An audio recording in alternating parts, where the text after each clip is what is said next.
Functions എന്ന് പറയുന്ന ഒരു ചാപ്റ്ററിനെ പറ്റിയാണ്. ഫങ്ഷൻ എന്ന് പറഞ്ഞു കഴിഞ്ഞാൽ ഇതുവരെ നമ്മൾ പഠിച്ച പ്രോഗ്രാമിൽ നിന്നും വ്യത്യസ്തമായിട്ടുള്ള ഒരു ഭാഗമാണ് ഫങ്ഷൻസ്. അതായത് നമ്മൾ +1 മുതൽ പ്രോഗ്രാമിംഗ് പഠിച്ചു വരുന്ന കുട്ടികളാണ്. അത് നമുക്ക് ചെറിയ ചെറിയ സമ്മ് കാണുന്ന പ്രോഗ്രാം മുതൽ ചെയ്ത് കൺട്രോൾ സ്റ്റേറ്റ്മെൻറ്റുകൾ ഉപയോഗിക്കുന്ന പ്രോഗ്രാമുകൾ, അതായത് ലൂപ്പിംഗ് സ്റ്റേറ്റ്മെൻറ്റുകൾ വരെ ഉപയോഗിക്കുന്ന പ്രോഗ്രാമുകൾ നമുക്ക് ചെയ്യാനറിയാം. അപ്പോൾ നമ്മൾ പറഞ്ഞത് ഇത്രയേ ഉള്ളൂ. നമ്മൾ പഠിക്കാൻ പോകുന്ന ചാപ്റ്ററിൻ്റെ പേരാണ് ഫങ്ഷൻസ്. അപ്പോൾ നമുക്കിവിടെ ഫങ്ഷൻസ് എന്താണ് എന്ന് പഠിക്കണം. നിങ്ങൾ ഇതുവരെ ചെയ്ത പ്രോഗ്രാമിംഗ് സ്റ്റൈലല്ല ഫങ്ഷൻ. ഇനി പഠിക്കാൻ പോകുന്ന പുതിയൊരു സ്റ്റൈലാണ് എന്ന് പറഞ്ഞു കഴിഞ്ഞാൽ ഫങ്ഷൻ എന്ന് പറഞ്ഞു കഴിഞ്ഞാൽ ഒരു പ്രോഗ്രാം ചെയ്യുക. നമ്മളൊരു പ്രോഗ്രാം ചെയ്യുമ്പോൾ ആ പ്രോഗ്രാമിൻ്റെ ലെങ്ത്ത് കൂടുന്ന സന്ദർഭങ്ങൾ വരും. ഇപ്പോൾ +1 +2 തലത്തിൽ നിങ്ങൾ പഠിക്കുമ്പോൾ വലിയ ലെങ്ത് ഒന്നുമില്ല. ഏറിയ ഒരു 10-15 ലൈൻസിനകത്ത് ഒതുങ്ങുന്ന പ്രോഗ്രാമുകളെ നമുക്ക് പഠിക്കാനുള്ളൂ. പക്ഷേ കുറച്ചുകൂടി വലിയ വലിയ ക്ലാസ്സുകളിലേക്ക് എത്തുമ്പോൾ പ്രോഗ്രാമിംഗ് പഠിച്ചു തുടങ്ങുമ്പോൾ അല്ലെങ്കിൽ പ്രോഗ്രാം ചെയ്യുന്ന പ്രൊഫഷണലായ കുട്ടികൾ വരുന്ന സന്ദർഭത്തിൽ പ്രോഗ്രാമിനകത്ത് നമുക്ക് 12,000 ലൈൻസ് വരെ ഉൾക്കൊള്ളിക്കുന്നതായിട്ട് കാണാം. അതായത് ഒരുപാട് ലെങ്ത്ത് കൂടിയ പ്രോഗ്രാമുകൾ പോലും നമ്മൾ ചെയ്യുന്നതായിട്ട് കാണാൻ സാധിക്കാറുണ്ട്. അപ്പോൾ അങ്ങനെ പ്രോഗ്രാം ചെയ്യുമ്പോൾ ചില സന്ദർഭങ്ങളിലെങ്കിലും ചെയ്ത കാര്യങ്ങൾ വീണ്ടും വീണ്ടും ചെയ്യേണ്ടതായിട്ട് വരും. ഇപ്പോൾ ഒരു ഗ്രാഫിക്സ് കൊടുക്കുന്ന ഭാഗമാണെങ്കിൽ ഇപ്പോൾ അവിടെ നമ്മളൊരു കളർ കൊടുക്കുകയാണ്. നമ്മൾ പ്രോഗ്രാമിലൂടെ ഒരു കളർ കൊടുക്കുക വിചാരിക്കുക. അപ്പോൾ കളർ കൊടുക്കുമ്പോൾ ഒരു സ്ഥലത്ത് ഒരു പ്രത്യേക കോഡ് കൊടുത്തു നമ്മൾ. പിന്നെ അതേ കളറിൻ്റെ ആവശ്യം ആ പ്രോഗ്രാമിൽ എവിടെയെങ്കിലും വരികയാണെങ്കിൽ നമുക്ക് എന്ത് ചെയ്യാം? ഇതേ കോഡുകൾ തന്നെ വീണ്ടും അവിടെ രണ്ടാമത് ടൈപ്പ് ചെയ്യുകയാണ് ചെയ്യുക. വീണ്ടും ഇതേ കളറിൻ്റെ ആവശ്യം കുറേ കഴിഞ്ഞിട്ട് നമുക്ക് കുറേ ലൈൻസ് എഴുതിയതിന് ശേഷം ആവശ്യം വരികയാണെങ്കിൽ എന്ത് ചെയ്യും? നമ്മൾ അവിടെ വീണ്ടും ഈ 3 കളർ കോഡ് എഴുതാൻ 10 ലൈൻ ഉപയോഗിച്ചെങ്കിൽ ആ 10 ലൈൻ വീണ്ടും താഴ്ത്തെടുത്ത് എഴുതുകയാണ് ചെയ്യുക. അപ്പോൾ അങ്ങനെ എഴുതുന്ന പഴയ രീതി, അങ്ങനെ എഴുതുന്നതാണ് നമ്മളെ രീതിയിൽ ചെയ്തു തുടങ്ങിയിട്ടുണ്ടായത്. അങ്ങനെ ചെയ്യുമ്പോൾ എന്താ വെച്ച് കഴിഞ്ഞാൽ ഒരു ഭാഗത്ത് എവിടെയെങ്കിലും മിസ്റ്റേക്ക് വന്നു കഴിഞ്ഞാൽ നമുക്ക് ആ കോഡിലെ എല്ലാ ഭാഗത്തും എന്ത് കാണിക്കും? ആ മിസ്റ്റേക്ക് കാണിക്കും. അല്ലെങ്കിൽ ഏതെങ്കിലും കളറിങ്ങിൽ ഒരു മിസ്റ്റേക്ക് കാണിച്ചാൽ അത് ഏത് ഭാഗത്തെ കോഡിലാണ് ആ മിസ്റ്റേക്ക് എന്ന് തിരിച്ചറിയാൻ നമുക്ക് എന്തായിട്ട് മാറും? പ്രയാസമായിട്ട് മാറുകയാണ് ചെയ്യുക. അപ്പോൾ അതിനൊക്കെ പരിഹാരമായിട്ട് നമ്മൾ കണ്ടിരിക്കുന്ന ഒരു പ്രോഗ്രാമിംഗ് ടെക്നിക്കാണ് മൊഡ്യൂളാർ പ്രോഗ്രാമിംഗ് എന്ന് പറയുന്ന രീതി. അതായത് ഒരു പ്രോഗ്രാമിൽ ആവർത്തിച്ച് വരേണ്ട ഭാഗങ്ങളെ നമ്മൾ എന്ത് ചെയ്യും? ചെറിയ ചെറിയ മൊഡ്യൂൾസാക്കി ചെയ്തു വയ്ക്കും. ചെറിയ ചെറിയ ഭാഗങ്ങളാക്കി ചെയ്തു വയ്ക്കുന്ന രീതി. അതാണ് എന്ന് പറഞ്ഞു കഴിഞ്ഞാൽ മൊഡ്യൂളാർ പ്രോഗ്രാമിംഗ് എന്ന് പറഞ്ഞു കഴിഞ്ഞാൽ. അപ്പോൾ ചുരുക്കി പറഞ്ഞാൽ നമ്മൾക്ക് പഠിച്ചു തുടങ്ങിയത് ഇത്രയേ ഉള്ളൂ. നമ്മൾ പഠിച്ച ചാപ്റ്ററിൻ്റെ പേരാണ് ഫങ്ഷൻസ്. ഫങ്ഷൻ എന്ന് പറഞ്ഞാൽ ഒരു ലെങ്ത്ത് കൂടിയ പ്രോഗ്രാമിൻ്റെ എറേഴ്സ് കുറയ്ക്കുന്നതിനും കോംപ്ലക്സിറ്റി കുറയ്ക്കുന്നതിനൊക്കെ വേണ്ടി ഫങ്ഷൻ എന്ന് പറയുന്ന മൊഡ്യൂളാർ പ്രോഗ്രാമിംഗ് ടെക്നിക്ക് ഉപയോഗിക്കുന്ന ആ ഒരു സ്റ്റൈലാണ് എന്ന് പറഞ്ഞു കഴിഞ്ഞാൽ ഫങ്ഷൻസ്. അതായത് പ്രോഗ്രാമിനെ മൊഡ്യൂൾസാക്കി മാറ്റുന്നതിന് അവിടെ നമ്മളെ ഹെൽപ്പ് ചെയ്യുന്നത് ആരാണ്? ഫങ്ഷൻസ് ആണ്. ഒരു ഫംഗ്ഷനാണ് നമ്മൾ പഠിച്ചൊരു ഫംഗ്ഷനാണ് ഓയിഡ് മെയിൻ എന്ന് പറഞ്ഞ്, അല്ലെങ്കിൽ ഇൻഡ് മെയിൻ എന്ന് പറഞ്ഞ് നമ്മൾ മുന്നേ എഴുതിയിട്ടുള്ളത്. ആ മെയിൻ ഫംഗ്ഷൻ നോക്കിയാൽ മനസ്സിലാവും. ഇപ്പോൾ ജസ്റ്റ് സ്ക്രീനിൽ കാണും. അപ്പോൾ ഇതിപ്പോൾ 2 നമ്പേഴ്സിൻ്റെ സമ്മ് കാണാനുള്ള പ്രോഗ്രാമായിരുന്നു. അപ്പോൾ ആ പ്രോഗ്രാമിനകത്ത് നോക്കുമ്പോൾ നമുക്ക് മനസ്സിലാവും. എന്താ മനസ്സിലാവുക? ഇൻഡ് മെയിൻ എന്ന് പറയുന്ന ഒരു ഫംഗ്ഷനാണ്. കാരണം ആ ഇൻഡ് മെയിൻ സ്റ്റാർട്ട് ചെയ്യുമ്പോഴും ഒരു കേളി ബ്രേസ് കൊടുത്തിട്ടുണ്ട്. അതുപോലെ തന്നെ അവസാനം റിട്ടേൺ 0 കൊടുക്കുമ്പോഴും നമ്മൾ എന്ത് കൊടുക്കുക? അവിടെ ഒരു കേളി ബ്രേസ് അവസാനിപ്പിക്കുന്നുണ്ട്. അപ്പോൾ ആ കേളി ബ്രേസ് സ്റ്റാർട്ട് ചെയ്ത് മുതൽ അവസാനിക്കുന്നത് വരെ എന്തായിരിക്കും? ഒരു സെക്ഷനാണ്. അപ്പോൾ ഇതാണ് ഫംഗ്ഷൻ. അപ്പോൾ ശരിക്കും ഇൻഡ് മെയിൻ എന്തായിരിക്കും? നമ്മൾ പഠിച്ച് ഫംഗ്ഷൻ എന്ന പേരിൽ വിളിച്ച് പഠിച്ചില്ലെങ്കിൽ കൂടി ഇൻഡ് മെയിൻ ഇപ്പോൾ ഇനി എന്തായിട്ട് മാറുകയാണ്? അവിടെ ഒരു ഫംഗ്ഷനായിട്ട് മാറുകയാണ്. അതായത് ഒരു മൊഡ്യൂളാർ പ്രോഗ്രാമിൻ്റെ ഒരു ടെക്നിക്കാണ് ഇപ്പോൾ നമ്മൾ ഉപയോഗിച്ചിരുന്ന ഇൻഡ് മെയിൻ. അതായത് മെയിൻ ഫംഗ്ഷൻ അല്ലേ, മെയിൻ ഫംഗ്ഷൻ എന്തായാലും അത് മൊഡ്യൂളാർ പ്രോഗ്രാമിൻ്റെ ഭാഗമായിട്ട് മാറി. അപ്പോൾ അതുപോലെ നമുക്കും എന്ത് ചെയ്യാം? ബ്രേസ് ഉപയോഗിച്ചുകൊണ്ട് പല പല ചെറിയ ചെറിയ സെക്ഷൻസ് ക്രിയേറ്റ് ചെയ്യാം. അവയ്ക്ക് ഇവിടെ മെയിൻ എന്ന് പേര് കൊടുത്ത പോലെ അവിടേക്ക് നമുക്ക് ഇഷ്ടമുള്ള പേര് കൊടുക്കാൻ പറ്റും. അപ്പോൾ ആ ബ്രേസിനകത്ത് എഴുതിയ അത്രയും കോഡുകൾ നമുക്ക് എന്ത് ചെയ്യേണ്ട ആവശ്യമില്ല. അടുത്ത പ്രോഗ്രാമിൽ ഉപയോഗിക്കുമ്പോൾ അത്രയും കോഡുകൾ വീണ്ടും എഴുതേണ്ട ആവശ്യമില്ല. പകരം എന്ത് ചെയ്താൽ മതി?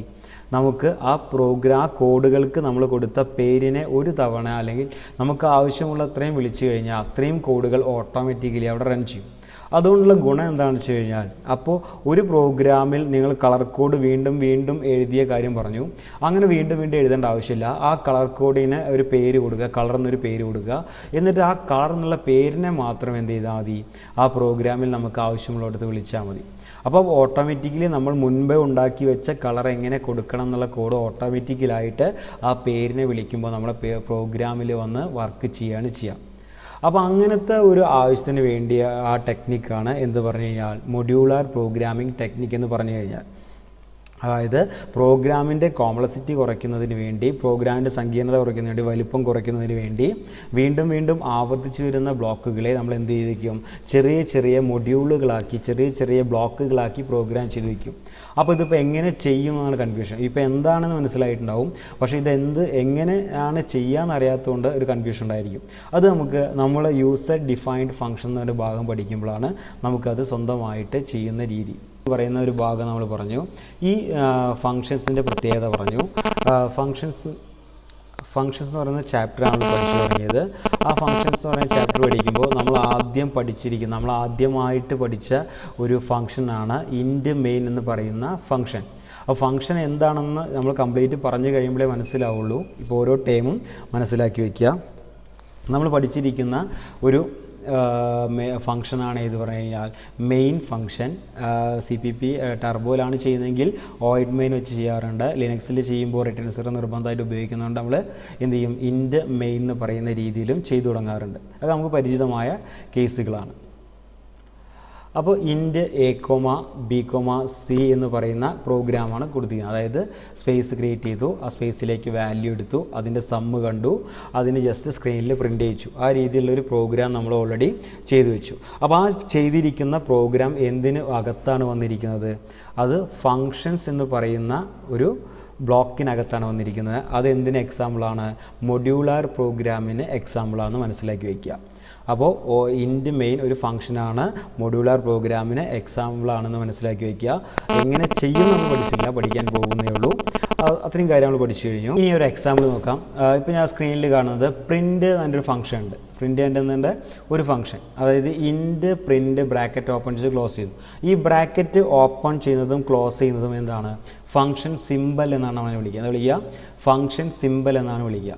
എന്നിട്ട് ബ്രേസ് ഓപ്പൺ ചെയ്തു, ബ്രേസ് ക്ലോസ് ചെയ്തു, കേളി ബ്രേസ് ഓപ്പൺ ചെയ്തു, കേളി ബ്രേസ് ക്ലോസ് ചെയ്തു. അപ്പോൾ അതിന് നടുക്ക് വരുന്നതൊക്കെ ആ ഫംഗ്ഷൻ്റെ ബോഡിയാണ്.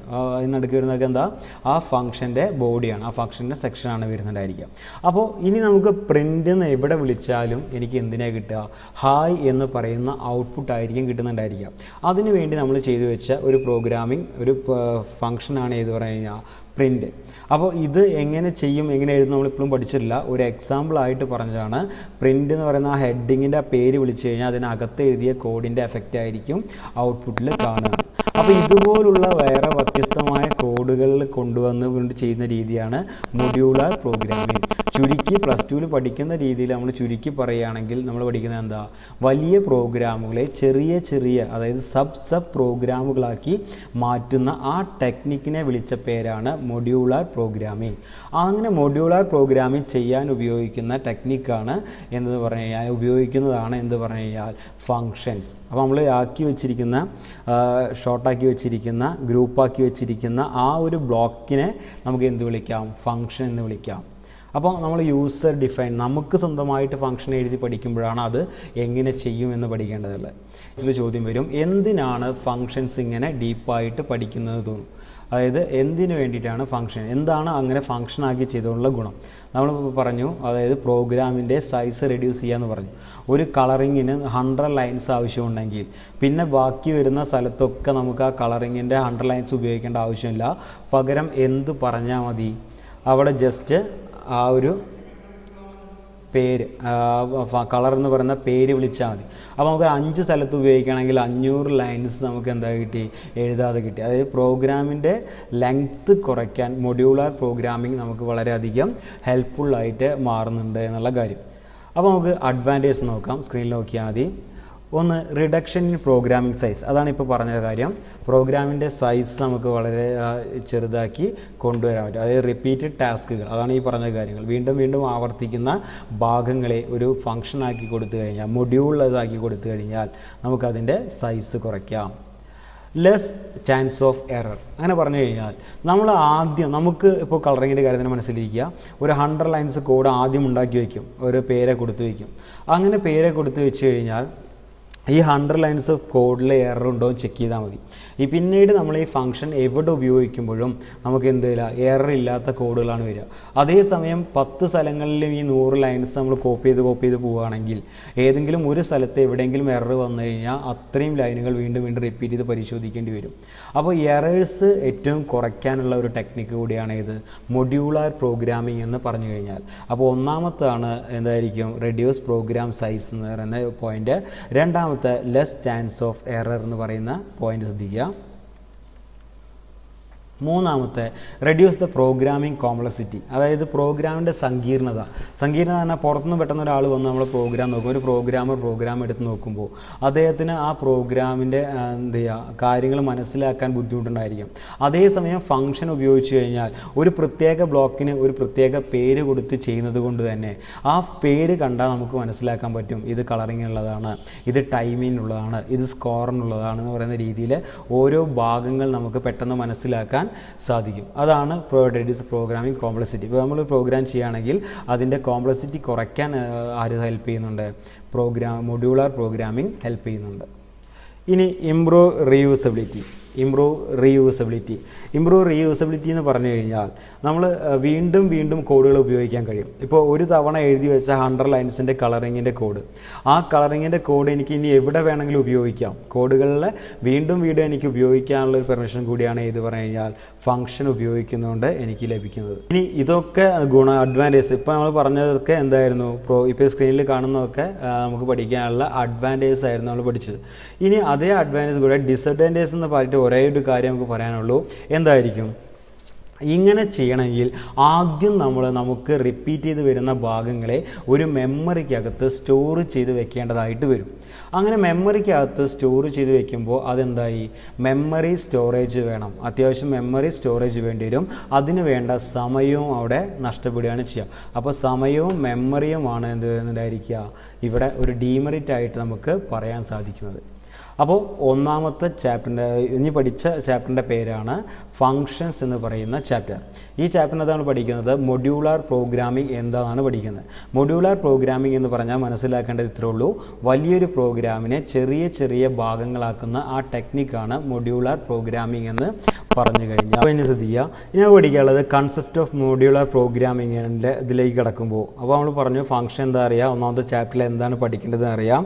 ഇപ്പോൾ എങ്ങനെ ചെയ്യാൻ നമ്മൾ പഠിച്ചില്ല, ലാസ്റ്റാണ് നമുക്കത് എങ്ങനെ ചെയ്യാമെന്ന് പഠിക്കേണ്ട ആവശ്യം വരുന്നുള്ളൂ. അപ്പോൾ ഇത്രയും മനസ്സിലാക്കി വയ്ക്കുക. ഇനി ഫംഗ്ഷൻ എന്ന് പറയുന്ന ചാപ്റ്ററിലേക്ക് കിടക്കുമ്പോൾ ആദ്യം നമ്മൾ അതിൻ്റെ അഡ്വാൻറ്റേജസ് പഠിച്ചു, ഒരു ഡിസ്അഡ്വാൻറ്റേജസ് പഠിച്ചു. ഇനി നമുക്ക് പഠിക്കാനുള്ളത് ഫംഗ്ഷൻസ് പ്രധാനമായിട്ടും 2 രീതിയിലാണ് നമുക്ക് കാണാനുള്ളത്.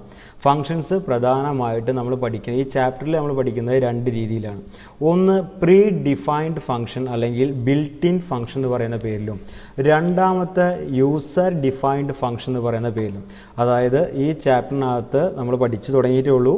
ആ ഫംഗ്ഷൻ 2 തരത്തിലുണ്ട്, പ്രീ ഡിഫൈൻഡ് അഥവാ ബിൽറ്റ് ഇൻ ഫംഗ്ഷനും രണ്ടാമത്തത് യൂസർ ഡിഫൈൻഡ് ഫംഗ്ഷനും. ഈ 2 ടൈപ്പുള്ള ഫംഗ്ഷൻ പഠിച്ചു കഴിയുമ്പോൾ നമ്മൾ അവിടെ ചാപ്റ്റർ കംപ്ലീറ്റ് ആവുകയാണ് ചെയ്യാം. അപ്പോൾ നമ്മൾ ആദ്യം പഠിച്ചു തുടങ്ങുന്നത് പ്രീ ഡിഫൈൻഡ് ഫംഗ്ഷനാണ്. ആ പേരിൽ തന്നെ ഉണ്ട് അതിനെന്താ കാര്യം, പ്രീ ഡിഫൈൻഡ് മുൻകൂട്ടി ഡിഫൈൻ ചെയ്ത് വെച്ചിരിക്കുന്ന ഫംഗ്ഷൻസ്. നമ്മളിപ്പോൾ കളറിങ്ങിൻ്റെ കാര്യം പറഞ്ഞു, കളർ കൊടുക്കുമ്പോൾ കളർ എന്ന് പറയുന്ന ഒരു പേരിന് കീഴെ എങ്ങനെയാണ് കളർ കൊടുക്കുന്നത് 100 ലൈൻസ് എഴുതി വയ്ക്കും. അപ്പോൾ അത് മുൻകൂട്ടി എഴുതി വയ്ക്കപ്പെട്ട കോഡുകളാണ്. നമ്മൾ ഉപയോഗിക്കുന്നിടത്തൊക്കെ ഇനി കളർന്ന് ഉപയോഗിച്ച് പോയാൽ മതി. അപ്പോൾ കളർ എന്നുള്ളത് ഞാൻ ഒരു എക്സാമ്പിൾ പറഞ്ഞാണ്, ഒരു റിയൽ കോഡല്ല, ഒരു എക്സാമ്പിളായിട്ട് മനസ്സിലാൻ വേണ്ടി പറഞ്ഞാണ്. അതായത് മുൻകൂട്ടി കമ്പ്യൂട്ടർ മെമ്മറിക്കകത്ത് ക്രിയേറ്റ് ചെയ്ത് വെച്ചിരിക്കുന്ന സ്റ്റോർ ചെയ്ത് വെച്ചിരിക്കുന്ന ഫങ്ഷൻസ് ആണ് എന്ത് പറഞ്ഞു കഴിഞ്ഞാൽ ബിൽറ്റ് ഇൻ ഫങ്ഷൻസ് എന്ന് പറഞ്ഞു കഴിഞ്ഞാൽ. അപ്പോൾ ഇത്രയും കാര്യം മനസ്സിലാക്കി വയ്ക്കുക. ഇതാണ് നമുക്ക് ചെയ്യാനുള്ളത്. ആദ്യമായിട്ട് ബിൽറ്റ് ഇൻ ഫങ്ഷൻസ് പഠിക്കാൻ പോവാണ്, പഠിച്ചു തുടങ്ങുകയാണ്. അപ്പോൾ ബിൽറ്റ് ഇൻ ഫംഗ്ഷൻ ഒരു എക്സാമ്പിൾ പറഞ്ഞുതരാം. ഇപ്പോൾ എനിക്ക് വിജീഷ് എന്ന് പറയുന്ന ഒരു പേര്, ആ വിജീഷ് എന്ന് പറയുന്ന ഒരു സ്ട്രിങ് ആണ്, ഒരു ഡബിൾ കോട്ട്സിനകത്ത് കൊടുത്ത സ്ക്രീനിൽ ശ്രദ്ധിച്ചാൽ മനസ്സിലാവും. വിജീഷ് എന്ന് പറയുന്ന ഡബിൾ കോട്ട്സിനകത്ത് കൊടുത്ത സ്ട്രിങ് ആണ്. ഈ സ്ട്രിങ് യൂസ് ചെയ്യുമ്പോൾ എനിക്ക് ആ പേരിനകത്ത് ആ സ്ട്രിങ്ങിനകത്ത് എത്ര ലെറ്റർ ഉണ്ടെന്ന് കൗണ്ട് ചെയ്യണം. അങ്ങനെ കൗണ്ട് ചെയ്യാൻ നമുക്കൊരു 6-8 ലൈൻസിൻ്റെ കോഡ് എഴുതിയാലേ അത് സാധിക്കുകയുള്ളൂ. എന്നാൽ പ്രീ ഡിഫൈൻഡ് ഫംഗ്ഷൻ ഉപയോഗിച്ചപ്പോൾ strlen എന്ന് പറയുന്ന ഒരു ഫംഗ്ഷൻ, അപ്പോൾ ആ ഫംഗ്ഷനകത്ത് മുൻകൂട്ടി നമ്മൾ കോഡ് എഴുതി വെച്ചിരിക്കുകയാണ്. എന്തെഴുതി? ഒരു സ്ട്രിങ് കിട്ടിക്കഴിഞ്ഞാൽ അതിൻ്റെ എങ്ങനെയാണ് ലെങ്ത്ത് കാണേണ്ടത് നമ്മൾ അറിയേണ്ട ആവശ്യമില്ല, അതിനകത്ത് കൊടുത്തു വെച്ചു നമുക്ക് മുൻപേയുള്ള പ്രോഗ്രാമുകൾ. ഇനി നമ്മൾ ജസ്റ്റ് ആ സ്ട്രിങ് strlen എന്ന് പറയുന്ന പേര് മാത്രം എടുത്ത് ഉപയോഗിച്ചാൽ മതി. ഇപ്പോൾ സ്ക്രീനിൽ നോക്കുക, ഇൻഡ് എൽ എന്ന് പറയുന്ന ഇൻറ്റീജർ ടൈപ്പിലൊരു സ്പേസ്, ആ സ്പേസിലേക്ക് ഞാൻ എന്തിനു കൊടുത്തു? strlen എന്ന് പറയുന്ന ഒരു പേരിന് ഒരു ഫംഗ്ഷൻ ഉപയോഗിച്ചിരിക്കുകയാണ്. അത് ഏത് ടൈപ്പ് ഫംഗ്ഷനാണ്? ഒരു പ്രീ ഡിഫൈൻഡ് ഫംഗ്ഷൻ ആണെന്ന് മനസ്സിലാക്കി വയ്ക്കുക. എന്നിട്ട് കൊട്ടേഷനകത്ത് വിജീഷിന് കൊടുത്തു. അപ്പോൾ ഓട്ടോമാറ്റിക്കലായി വിജീഷിൽ എത്ര ലെറ്റർ ഉണ്ടെന്ന് ആര് കണക്കാക്കും? strlen എന്ന് പറയുന്ന ഫംഗ്ഷൻ ചെയ്യുക. അപ്പോൾ നമുക്ക് ആ പേര്, ഫംഗ്ഷൻ്റെ പേര് strlen എന്ന് പറയുന്ന പേര് മാത്രമേ ഉപയോഗിക്കേണ്ട ആവശ്യം വന്നു. അത് എങ്ങനെയാണ് വർക്ക് ചെയ്യാന്ന് നമ്മൾ അറിയേണ്ട ആവശ്യമില്ല. എന്നാൽ നമുക്ക് എന്ത് ചെയ്യുക, നമുക്ക് മുൻപേയുള്ള പ്രോഗ്രാമേഴ്സ് strlen എന്ന് പറയുന്ന കോഡിനകത്ത് എന്ത് കൊടുത്തിട്ടുണ്ടായിരിക്കും? എങ്ങനെയാണ് ലെങ്ത്ത് കാണേണ്ടത് എന്നുള്ള പ്രോഗ്രാം മുൻകൂട്ടി നിശ്ചയിച്ച് കൊടുത്തിട്ടുണ്ടായിരിക്കും. അതുകൊണ്ടാണ് അതിനെന്ത് വിളിക്കാൻ കാരണം? പ്രീ ഡിഫൈൻഡ് ഫങ്ഷൻസ് എന്ന് വിളിക്കാൻ കാരണം. അതായത് അതിനകത്ത് നടക്കുന്ന പ്രോസസ്സ് മുൻകൂട്ടി അതിനകത്ത് കോഡ് ചെയ്ത് വെച്ചിട്ടുണ്ടായിരിക്കും. ആ പേര് മാത്രം ഉപയോഗിച്ച് നമുക്ക് ആ വർക്കിനെ എന്ത് ചെയ്യാൻ പറ്റും? നടക്കാം. അതായത് 10 ലൈൻ കൊണ്ട് തീരുന്ന കാര്യം നമുക്ക് ഒറ്റ ലൈൻ കൊണ്ട് തീർക്കാൻ പ്രീ ഡിഫൈൻഡ് ഫങ്ഷൻ ഉപയോഗിക്കുമ്പോൾ നമുക്ക് സാധിക്കുകയാണ് ചെയ്യാം. അപ്പോൾ നമുക്കിനി പഠിക്കാനുള്ളത്, ആദ്യം പഠിക്കാൻ പോകുന്നത് ഫസ്റ്റ് ചാപ്റ്റർ ഫങ്ഷൻസ്. ഫങ്ഷൻസ് എന്താ നമുക്കറിയാം, മൊഡ്യൂളായിട്ട് പ്രോഗ്രാം ചെയ്യുന്ന രീതിയാണ്. എങ്ങനെ ചെയ്യും നമ്മൾ പഠിച്ചില്ല, മൊഡ്യൂളായിട്ട് പ്രോഗ്രാം ചെയ്യുന്ന രീതിയാണ് ഫങ്ഷൻസ് നമ്മൾ മനസ്സിലാക്കി. ആ മൊഡ്യൂളായി ചെയ്യുന്നതിൻ്റെ ഗുണങ്ങൾ നമുക്കറിയാം, അതുപോലെ തന്നെ ഒരു ദോഷവും നമ്മൾ പഠിച്ചു, ഒരു ഡിസഡ്വാൻറ്റേജ്, ഒരു 4 അഡ്വാൻറ്റേജ് നമുക്കറിയാം. അതുപോലെ തന്നെ ആ ഫങ്ഷൻ പഠിക്കുന്നത് പ്രധാനമായിട്ടും 2 കാറ്റഗറി ആയിട്ട് നമ്മൾ പഠിക്കുന്നത് പറഞ്ഞു. ഏതൊക്കെയായിരിക്കും? ഒന്ന് പ്രീ ഡിഫൈൻഡ് ഫങ്ഷനും, രണ്ടാമത്തെ യൂസർ ഡിഫൈൻഡ് ഫങ്ഷനും. അതിൽ ആദ്യമായിട്ട് പഠിച്ചു തുടങ്ങിയത് പ്രീ ഡിഫൈൻഡ് ഫംഗ്ഷനാണ്. ആ പ്രീ ഡിഫൈൻഡ് ഫംഗ്ഷൻ എന്താണെന്ന് ഇപ്പോൾ എക്സാമ്പിൾ എഴുതാൻ പറഞ്ഞു കഴിഞ്ഞു. ഇനി നമുക്ക് ആ പ്രീ ഡിഫൈൻഡ് ഫംഗ്ഷനിലേക്ക് കയറി ചെല്ലുകയാണ്. മറ്റേ നേരത്തെ പറഞ്ഞത് ചുമ്മാ ഒരു എക്സാമ്പിൾ പറഞ്ഞതാണ്. ഇനിയാണ് നമുക്ക് ശരിക്ക് പ്രീ ഡിഫൈൻഡ് ഫംഗ്ഷൻസ് എന്താണെന്ന് പഠിക്കാൻ പോകുന്നത്. ആ പ്രീ ഡിഫൈൻഡ് ഫംഗ്ഷൻസ് അതിൻ്റെ വർക്കിനെ ബേസ് ചെയ്തുകൊണ്ട്, അതിൻ്റെ സ്റ്റൈലിനെ ബേസ് ചെയ്തുകൊണ്ട് പല കാറ്റഗറൈസ് ചെയ്ത് വെച്ചിട്ടുണ്ട്. Console function, string function, mathematic function, അങ്ങനെ രീതിയിൽ പല രീതിയിലേക്ക് മാറ്റി വെച്ചിട്ടുണ്ട് അതിൻ്റെ വർക്കിനെ അടിസ്ഥാനപ്പെടുത്തി. അപ്പോൾ അതിൽ ആദ്യം പഠിക്കാൻ പോകുന്ന ഫംഗ്ഷൻ്റെ പേരാണ് കൺസോൾ ഫംഗ്ഷൻ. അതായത് ഇൻപുട്ട് ആയാലും ഔട്ട്പുട്ട് ആയാലും ക്യാരക്ടർ ഫംഗ്ഷനാണ് കൺസോൾ ഫംഗ്ഷൻ എന്ന് പറഞ്ഞു കഴിഞ്ഞാൽ. അപ്പോൾ 2 ഫംഗ്ഷനാണ് നമുക്കതിൽ പഠിക്കാനുള്ളത്. ഗെറ്റ്ജാർ എന്ന് പറയുന്ന ഫംഗ്ഷനും രണ്ടാമത്തെ പുട്ജാർ എന്ന് പറയുന്ന ഗെറ്റ്ജാറും പുട്ജാറുമാണ് നമുക്ക് പഠിക്കാനുള്ള 2 ഫംഗ്ഷൻസ് എന്ന് പറഞ്ഞാൽ സ്ക്രീനിൽ ശ്രദ്ധിക്കുക. അപ്പോൾ ഈ ഗെറ്റ്ജാർ അല്ലെങ്കിൽ പുട്ജാർ എന്ന് പറയുന്ന ഫംഗ്ഷൻ, താഴ്ത്തു കൊടുത്തിരിക്കുന്ന 2 ഫംഗ്ഷൻ, ഈ 2 ഫംഗ്ഷൻ പഠിക്കണമെങ്കിൽ, നമുക്ക് ചെയ്യണമെങ്കിൽ ഈ 2 ഫംഗ്ഷനകത്ത് വർക്ക് ചെയ്യേണ്ട കോഡുകൾ പ്രീ ഡിഫൈൻ ചെയ്ത് വെച്ചിട്ടുണ്ടായിരിക്കും, മുൻകൂട്ടി എഴുതി വെക്കപ്പെട്ടിട്ടുണ്ടായിരിക്കും. എവിടെ? കമ്പ്യൂട്ടർ മെമ്മറിക്കകത്ത്. അത് എവിടെയായിരിക്കും സ്റ്റോർ ചെയ്തിട്ടുണ്ടായിരിക്കുക? ഏത് ഹെഡർ ഫയലിനകത്തായിരിക്കും സ്റ്റോർ ചെയ്തിട്ടുണ്ടായിരിക്കുക? മനസ്സിലാക്കി എക്സാമിന് ചോദിക്കാറുണ്ട്. അപ്പോൾ ഗെറ്റ്ജാറും പുട്ജാറിനും വർക്ക് ചെയ്യണമെങ്കിൽ നമ്മൾ ഉപയോഗിക്കേണ്ട ഹെഡർ ഫയലാണ് stdio, അതായത് cstdio അല്ലെങ്കിൽ stdio.h എന്ന് പറയുന്ന ഹെഡർ ഫയലിനകത്താണ് കൺസോൾ ഫയലുകളായ ഗെറ്റ്ജാറും പുട്ജാറും എങ്ങനെയാണ് വർക്ക് ചെയ്യണമെന്ന് കൊടുത്തു വെച്ചിരിക്കുന്നത്. അപ്പോൾ ഗെറ്റ്ജാർ നിങ്ങൾ പ്രോഗ്രാമിൽ ഉപയോഗിക്കേണ്ട ആവശ്യം വരികയാണെങ്കിൽ, പുട്ജാർ നമ്മൾ ഉപയോഗിക്കേണ്ട ആവശ്യം വരികയാണെങ്കിൽ നിർബന്ധമായിട്ട് #include iostream പോലെ #include cstdio എന്ന് പറയുന്ന ഹെഡർ ഫയൽ കൂടി രണ്ടാമതായിട്ട് ഉപയോഗിച്ചിരിക്കണം. അപ്പോൾ നമുക്ക് ഈ ഫംഗ്ഷൻ്റെ പേര് ഇപ്പോൾ പഠിച്ചിട്ടുള്ളൂ. ഗെറ്റ്ജാർ എന്താണ്, പുട്ജാർ എന്താ പറയുന്ന ഫംഗ്ഷൻ്റെ പേര് നമ്മൾ പഠിച്ചിട്ടുള്ളൂ. ഇനി ആ ഫംഗ്ഷൻ എന്താണെന്ന് പഠിക്കണം. അപ്പോൾ ഗെറ്റ്ജാർ ഫംഗ്ഷനും പുട്ജാർ ഫംഗ്ഷനും എന്താണെന്ന് പഠിക്കാം. അതിൽ ഗെറ്റ്ജാർ ഫംഗ്ഷൻ്റെ പ്രത്യേകം ശ്രദ്ധിച്ചോളൂ, returns a single character from keyboard. അതായത് കീബോർഡിൽ നിന്നും ഒരു സിംഗിൾ ക്യാരക്ടേഴ്സിനെ എടുക്കാൻ വേണ്ടി ഉപയോഗിക്കുന്നതാണ് ഇത് പറയുക ഗെറ്റ്ജാർ. അതായത് നിങ്ങൾ കീബോർഡിൽ ഓരോ കീ പ്രസ് ചെയ്യുമ്പോഴും അതിൽ നിന്ന് ഓരോ ക്യാരക്ടർ വൈസ് എന്ത് ചെയ്യുക, നിങ്ങൾ പറയുന്ന സ്പേസിലേക്ക് പോരുവാൻ വേണ്ടി ഉപയോഗിക്കുന്നതാണ് ഗെറ്റ്ജാർ എന്ന് പറയുന്ന കൺസോൾ ഫംഗ്ഷൻ്റെ പ്രത്യേകത. ഇനി അതെങ്ങനെയാണ് ഉപയോഗിക്കുക എന്നുള്ള അതിൻ്റെ എക്സാമ്പിൾ ഒന്ന് കണ്ടുനോക്കാം.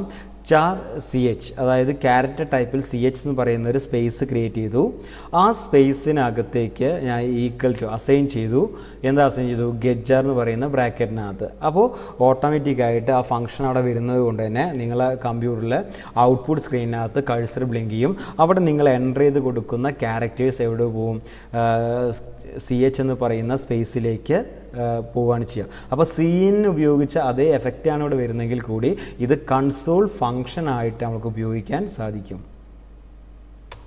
അപ്പോൾ സിംഗിൾ ക്യാരക്ടേഴ്സ് ഉപയോഗിക്കും. അതുപോലെ തന്നെ പുട്ട്ചാർ ഉപയോഗിക്കുക. പുട്ട്ചാർ ഉപയോഗിക്കുമ്പോൾ അതെന്തിനു വേണം? ഡിസ്പ്ലേ ഓർ പ്രിൻ്റ് ക്യാരക്ടർ, അതായത് സ്ക്രീനിൽ പ്രിൻ്റ് ചെയ്യാൻ വേണ്ടി ഉപയോഗിക്കുന്നതാണ് ഇത് പുട്ട്ചാർ. അപ്പോൾ പുട്ട്ചാർ ഫംഗ്ഷൻ എന്ന് പറഞ്ഞാൽ സ്ക്രീനിൽ പ്രിൻ്റ് ചെയ്യാൻ വേണ്ടി ഉപയോഗിച്ചാണ് പുട്ട്ചാർ ഫംഗ്ഷൻ ഉപയോഗിക്കുക. അതിൻ്റെ എക്സാമ്പിൾ നോക്കാം. പുട്ട്ചാർ ഫംഗ്ഷൻ്റെ ബ്രാക്കറ്റിനകത്താണ് നമുക്ക് ആ വാല്യൂ എഴുതി കൊടുക്കേണ്ടത്.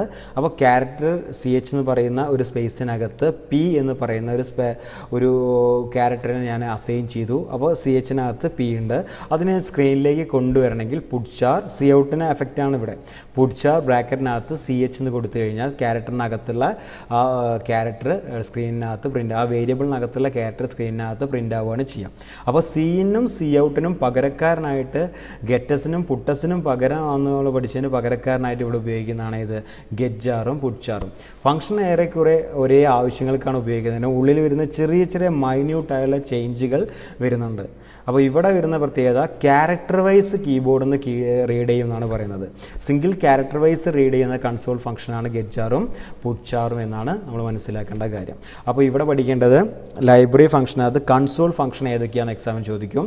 അപ്പോൾ ഗെറ്റ്ജാറും പുട്ട്ചാറും ആണ് പറയണം. കൺസോൾ ഫംഗ്ഷൻ്റെ ഹെഡർ ഫയൽ ഏതാണെന്ന് ചോദിക്കും. അപ്പോൾ CSTDIO ആണെന്ന് പറയാൻ നമുക്ക് കഴിയണം.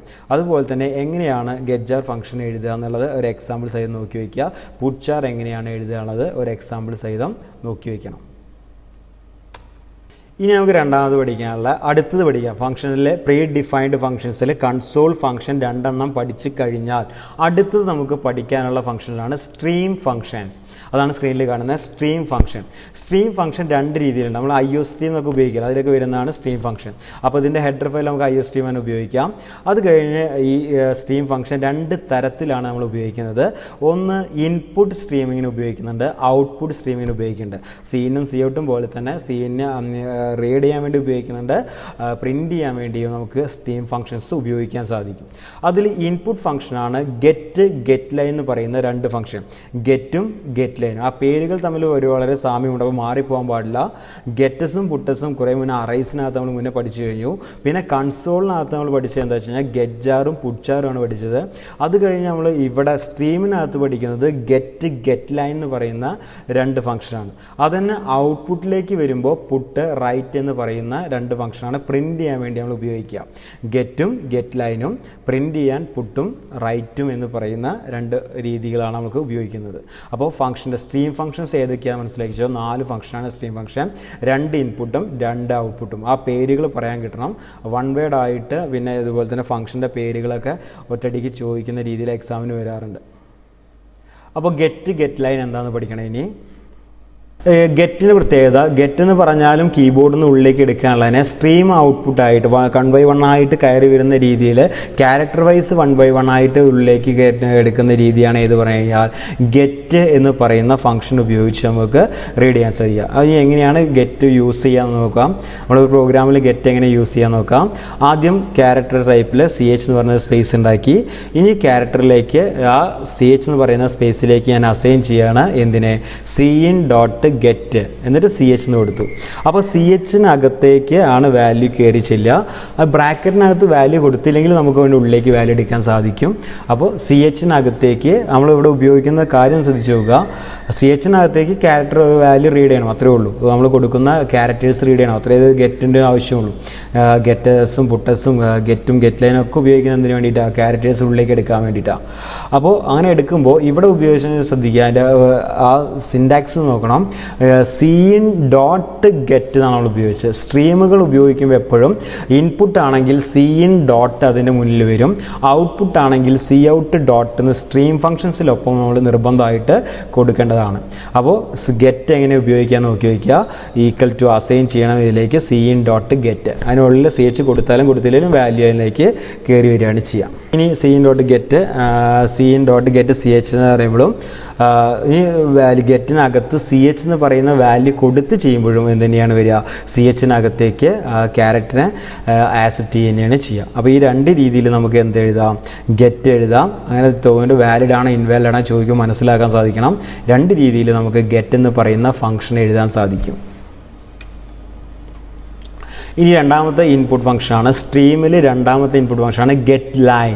ലൈൻ ഓഫ് ടെക്സ്റ്റിനെ റീഡ് ചെയ്യാൻ ഉപയോഗിക്കുന്നതാണ്. അതായത് ന്യൂ ലൈൻ ക്യാരക്ടർ ഫൈൻഡ് ചെയ്യുന്നത് വരെ എടുത്തുകൊണ്ടിരിക്കും, എൻ്റർ അടിച്ച് ചെയ്യുന്നത് വരെ ആ ലൈൻ ഓഫ് ടെക്സ്റ്റ് ഒരുമിച്ച് കമ്പ്യൂട്ടറിലേക്ക് റീഡ് ചെയ്തെടുക്കുന്ന ഒരു സ്റ്റൈലാണ് ഗെറ്റ് ലൈനിൻ്റെ പ്രത്യേകത. അപ്പോൾ ഗെറ്റ് ലൈൻ എങ്ങനെ എഴുതുന്നതാണ് അടുത്ത ലൈനിൽ കാണിച്ചിരിക്കുന്നത്, റെഡ് ലൈനിൽ കാണിച്ചിരിക്കുന്നത് CN.get line ആണ് എഴുതുക. എങ്ങനെ എഴുതുക, CN.get line ആണ് എഴുതേണ്ടായിരിക്കുക. ആ ഗെറ്റ് ലൈനകത്ത് രണ്ട് ആർഗ്യുമെൻറ്റ് കൊടുത്തിട്ടുണ്ട്, രണ്ടിലധികം ആർഗ്യുമെൻറ്റ് ഉപയോഗിക്കാറുണ്ട്. ഇപ്പോൾ നമുക്ക് പഠിക്കാനുള്ള രണ്ട് ആർഗ്യുമെൻ്റാണ്. രണ്ട് ആർഗ്യുമെൻറ്റ് കൊടുത്തിട്ടുണ്ട്, അതൊന്ന് ശ്രദ്ധിക്കുക. ആദ്യം കൊടുത്തിരിക്കുന്നത് വേരിയബിളിൻ്റെ പേരാണ്. ഇവിടെ വേരിയബിളിൻ്റെ പേര് ലൈൻ എന്നാണ്. കോമ രണ്ടാമത് കൊടുത്തിരിക്കുന്നത് എത്ര ക്യാരക്ടർ വെച്ച് ഉള്ളിലേക്ക് വരണം എന്നാണ്. ഒരു ലൈനിൻ്റെ ലെങ്ത്ത് പരിധി നമുക്ക് നിശ്ചയിക്കാൻ പറ്റും, അതാണ് രണ്ടാമത് കൊടുത്തിരിക്കുന്നത്. അപ്പോൾ അതാണ് ഗെറ്റ് ലൈൻ എന്ന് പറയുന്ന ഫംഗ്ഷൻ. അപ്പോൾ എത്ര ലെങ്ത്തുള്ള ലൈൻ ഓഫ് ടെക്സ്റ്റ് വേണം കയറി വരാൻ നമുക്ക് തീരുമാനിക്കാൻ പറ്റും, എങ്ങോട്ടാണ് കയറി വരേണ്ടതെന്നും തീരുമാനിക്കാൻ പറ്റും. അപ്പോൾ ഗെറ്റ് ലൈനിൻ്റെ മുന്നിൽ നിർബന്ധമായിട്ട് എന്ത് ഉപയോഗിക്കണം, CN.get line ഉപയോഗിച്ചാലേ നമുക്കത് സാധിക്കുകയുള്ളൂ. അപ്പോൾ ഇപ്പോൾ പറയുമ്പോൾ കൺഫ്യൂഷൻ ആവരുത്, നമ്മളിത് വെച്ച് പ്രോഗ്രാമിലേക്കൊന്നും കടന്നിട്ടില്ല, ഇത് തിയറി ഭാഗം മാത്രം നമ്മൾ പഠിക്കുന്നത്. ഇത് കഴിഞ്ഞ് നമുക്ക് പ്രോഗ്രാം ചെയ്ത് പഠിക്കുമ്പോഴാണ് അതിൻ്റെ രീതിയിൽ നമുക്ക് ചെയ്യാം. ഉപയോഗിച്ചു. അപ്പോൾ ഇപ്പോൾ നമ്മൾ രണ്ടെണ്ണം പഠിച്ചു, ഗെറ്റ് ലൈൻ എന്ന് പറയുന്നത്. ഇനി അതിൻ്റെ ഒരു പ്രോഗ്രാം നോക്കാം. ഇത് ഉപയോഗിക്കുന്ന പ്രോഗ്രാമാണ് നമുക്ക് പഠിക്കാനുള്ളത്. നമ്മൾ സാധാ പോലെ ആക്ഷൻ യൂസ് സ്ട്രീം എഴുതി, യൂസിൻ നെയിം സ്പേസ് std എഴുതി, ഇൻറ്റ് മെയിൻ പ്രോഗ്രാം കൊടുത്തിട്ടുണ്ട് അതിനകത്ത്. അത് കഴിഞ്ഞിട്ട് എന്ത് കൊടുത്തിട്ടുണ്ട്, ക്യാരക്ടർ str of 40 എന്ന് പറയുന്ന ഒരു സ്പേസ് ക്രിയേറ്റ് ചെയ്തു. ആ സ്പേസിനകത്തേക്ക് ഒരു പേര് എൻ്റർ ചെയ്യാൻ വേണ്ടി പറഞ്ഞു.